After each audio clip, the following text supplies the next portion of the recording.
প্রতিদিনের মতন আজকেও একটি রেসিপি নিয়ে আপনাদের সামনে হাজির হলাম। আজকে আমি বানিয়ে ফেলবো বাঁধাকপির পাতা দিয়ে দুর্দান্ত স্বাদের একটি রেসিপি, যেটা থাকলে রুটি কিংবা ভাত খেতে লাগবে অসাধারণ। নমস্কার বন্ধুরা, মাই কিচেন মাই ব্লগে সবাইকে আবারও একবার স্বাগত। আসুন তাহলে শুরু করা যাক আজকের রেসিপি। তার জন্য এখানে আমি একটা বাঁধাকপি নিয়ে নিয়েছি, আর বাঁধাকপির যে ওপরের পাতাগুলি থাকে সেই পাতাগুলি দিয়েই আজকে বানিয়ে ফেলবো রেসিপিটি। সম্পূর্ণ নিরামিষভাবে বানাবো আর খেতে লাগবে অসাধারণ। তার জন্য এখানে একটা বাঁধাকপি নিয়ে নিয়েছি, আর বাঁধাকপির ওপরে পাতাগুলি এখন ছাড়িয়ে একটি থালার মধ্যে নিয়ে নিয়েছি। তবে আজকের রেসিপির জন্য বাঁধাকপির যে গোটা পাতাগুলি সেগুলি রেখে দেবো, আর যেগুলি একটু কাটা ফাটা পাতা সেগুলিকে ফেলে দিচ্ছি। আজকের রেসিপিটির জন্য যতটা পরিমাণ পাতা লাগবে আমি বাঁধাকপিটি থেকে সেই পরিমাণ মতন পাতা এখানে ছাড়িয়ে নিয়েছি। এই রেসিপির জন্য লাগছে আমাদের মুগ ডাল। মুগ ডালটিকে আমি 4-5 ঘন্টা আগে ভিজিয়ে রেখে দিয়েছিলাম, ছোট বাটির 1 বাটি পরিমাণ। তো মুগ ডালটা এই পর্যায়ে খুব সুন্দরভাবে ভিজে গিয়েছে আর নরম হয়ে গেছে। এখন মুগ ডালের মধ্যে বেশ কিছুটা পরিমাণ আদা আর কাঁচা লঙ্কা দিয়ে একটা মিহি পেস্ট রেডি করে নেব।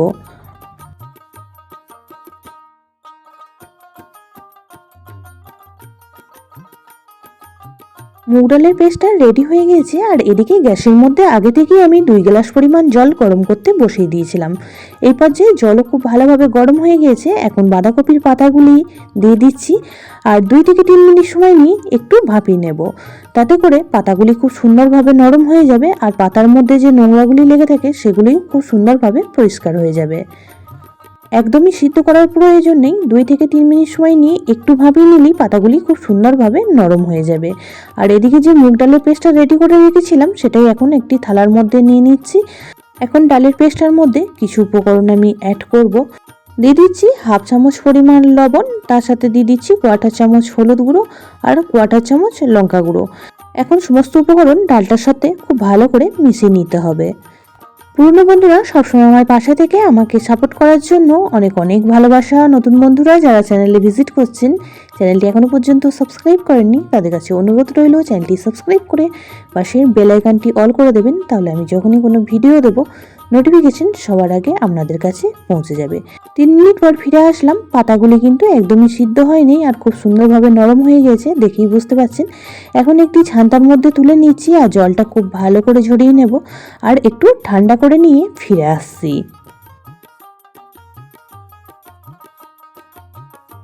পাতাগুলিকে ঠান্ডা করে নিয়ে ফিরে আসলাম, আর ওপরের যে ডাঁটের মোটা অংশটা রয়েছে সেটা একটু কেটে বাদ দিয়ে দিয়েছি। এখন একটি থালার মধ্যে খুব সুন্দর করে একটা পাতা এইভাবে বিছিয়ে নিচ্ছি। এখন ডালের পেস্টটা একটা চামচের সাহায্যে অল্প অল্প করে পাতার উপরে এইভাবে লাগিয়ে নিতে হবে। কিভাবে বানাচ্ছি সম্পূর্ণ ভিডিওটি না দেখলে বুঝতে পারবেন না, তাই প্রথম থেকে শেষ অবধি ভিডিওটা দেখার অনুরোধ রইল।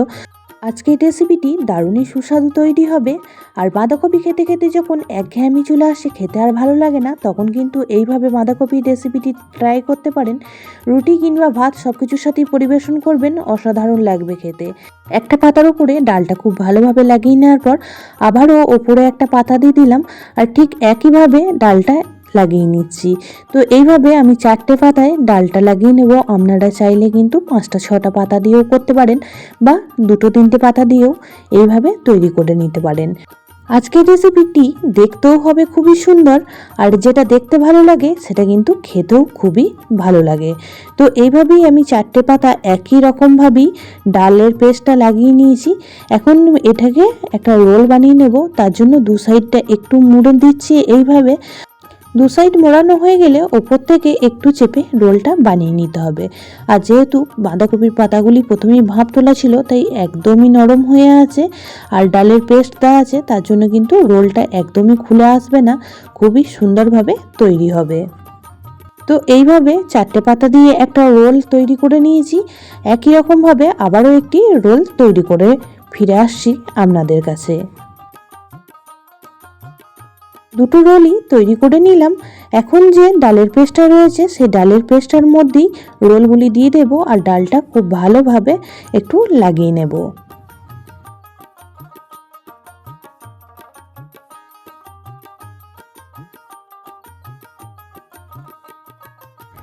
দুটি রোলের মধ্যেই ডালের পেস্টটা খুব সুন্দরভাবে লাগিয়ে নিয়েছি। এখন গ্যাসের মধ্যে একটা ফ্রাই প্যান বসিয়ে দিয়ে দিচ্ছি এখানে 2 চামচ পরিমাণ সাদা তেল।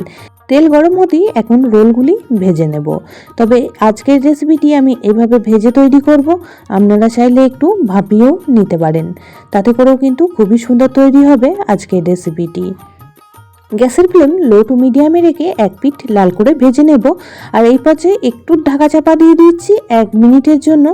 ঢাকাটা খুলে আবারও অপর পিঠটা উল্টে দেব, আর উল্টে একই রকমভাবে লাল করে ভেজে নিতে হবে। আজকের রেসিপিটি এতটাই টেস্টি তৈরি হয়, একবার না বানিয়ে খেলে বুঝতেই পারবেন না যে এর স্বাদ কতটা দুর্দান্ত লাগে। একবার যদি এইভাবে বানিয়ে খাবেন, বারবারই কিন্তু খেতে মন চাইবে। খুব সুন্দর করে লাল করে ভেজে নিয়েছি। এখন তেলটা ঝরিয়ে তুলে রাখছি। কড়াইয়ের মধ্যে যে বাকি অবশিষ্ট তেলটা রয়েছে তার মধ্যে আমি রান্নাটি করে নেব। প্রথমেই ফোড়নে দিয়ে দিলাম কিছু গোটা গরম মশলা, তার সাথে একটা শুকনো লঙ্কা আর বেশ কিছুটা পরিমাণ গোটা জিরে। ফোড়নটিকে খুব সুন্দর করে ভেজে নিয়েছি। এখন অ্যাড করে দিলাম 1 চামচ পরিমাণ আদা আর কাঁচা লঙ্কার পেস্ট। আদা পেস্ট দিয়েও তেলের মধ্যে একটু ভেজে নেব, তাতে করে আদার কাঁচা গন্ধটা খুব সহজেই চলে যাবে। আর আদা ভাজা হয়ে গেলে এখানে অ্যাড করে দিচ্ছি একটা বড় সাইজ টমেটো কুচি। টমেটোর পরিমাণটা একটু বেশি দেবেন, তাহলে গ্রেভিটা খেতে খুবই ভালো লাগবে আর খুবই টেস্টি তৈরি হবে। নিরামিষ রেসিপি, তাই যে কোনো দিন কিন্তু বানিয়ে ফেলতে পারবেন। দুপুরের লাঞ্চে বা রাতের ডিনারে রুটির সাথে খেতে কিন্তু দুর্দান্ত লাগবে। বাচ্চা থেকে বড় সকলেই খুবই পছন্দ করবে আজকের রেসিপিটি। টমেটোটা একটু নরম হয়ে আসলে এখানে আমি একে একে অ্যাড করে দেবো গুঁড়ো মশলাগুলি। গুঁড়ো মশলার মধ্যে ব্যবহার করেছি এখানে 1/2 চামচ হলুদ গুঁড়ো, 1/2 চামচ ধনিয়া গুঁড়ো, তার সাথে দিয়ে দিয়েছি 1/2 চামচ জিরে গুঁড়ো, আর এখানে দিয়ে দিয়েছি 1/4 চামচ পরিমাণ লঙ্কা গুঁড়ো। ঝালটা আপনারা আপনাদের পরিমাণ মতন বুঝে শুনে অ্যাড করবেন। এই পর্যায়ে একটু কাশ্মীরি লঙ্কা গুঁড়ো কালারের জন্য ব্যবহার করতে পারেন, তবে আজকে আমি কাশ্মীরি লঙ্কা গুঁড়ো ছাড়াই রেসিপিটি তৈরি করে নিচ্ছি। খুব ভালো করে মিশিয়ে নিয়ে ঢাকা চাপা দিয়ে 2 মিনিটের জন্য রান্নাটি করে নেব, তাতে করে টমেটোটাও খুব সুন্দরভাবে নরম হয়ে যাবে আর মশলাটা কষানো হয়ে যাবে। এদিকে যে রোলগুলি বানিয়ে রেখে দিয়েছিলাম, এখন একটি চাকুর সাহায্যে এইভাবে গোল গোল করে কেটে নেব। আপনাদের পছন্দ মতন আপনারা মোটা পাতলা করে এই রোলগুলি কেটে নিতে পারেন। আমি একটা রোল থেকে 5 টুকরো করে কেটে নিচ্ছি। দেখতে কতটা সুন্দর লাগছে কাটার পর একটু সেটাই দেখিয়ে দিচ্ছি, খেতেও কিন্তু খুবই ভালো লাগে।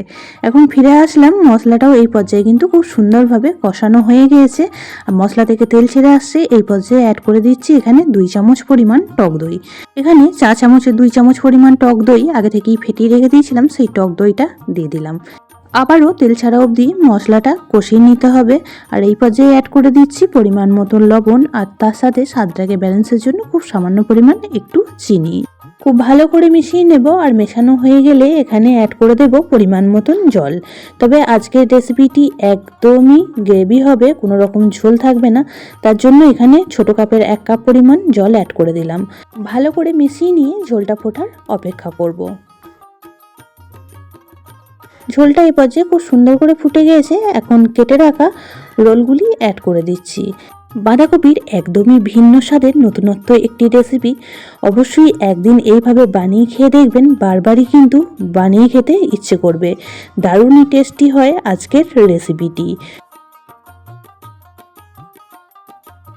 সমস্ত বাঁধাকপি রোলগুলি দিয়ে দিলাম। এখন গ্রেভির সঙ্গে খুব ভালো করে মিশিয়ে নেব।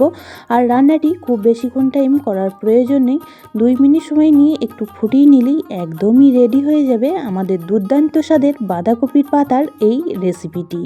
1 মিনিটের জন্য ঢাকা চাপা দিয়ে রান্নাটি করে নিয়েছিলাম, একদমই রেডি হয়ে গেল বাঁধাকপির দুর্দান্ত স্বাদের রেসিপিটি। আজকের রেসিপি আপনাদের কেমন লাগলো অবশ্যই কমেন্ট বক্সে জানাবেন। বেশি ভালো লেগে থাকলে একটা শেয়ার করে দেওয়ার অনুরোধ রইল। সবাই খুব ভালো থাকবেন, সুস্থ থাকবেন। আবারও দেখা হচ্ছে অন্য কোনো ব্লগ বা রেসিপির সাথে। ততক্ষণের জন্য সবাইকে টাটা।